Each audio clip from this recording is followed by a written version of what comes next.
Good morning, Canada.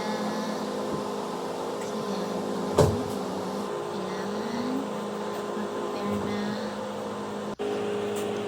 Check na ako ng mga temperatures dyan. Akala mo naman.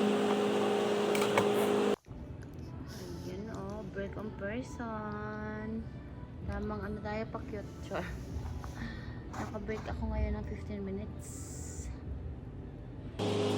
Tapos kung mag-pag-quit dyan, yan, linis ng person. Sa lang po dress ko na dito sa kanila sa kuko. Yan, wala akong ginagawa para sa akin. Kasi ligpit ako ng garbage. Sa lumpas. Sa lumpas, ang katapat. Pauwi na ang person dahil sobrang lamig at talagang kapal yung snow. Wala akong choice kundi maglakad. Char!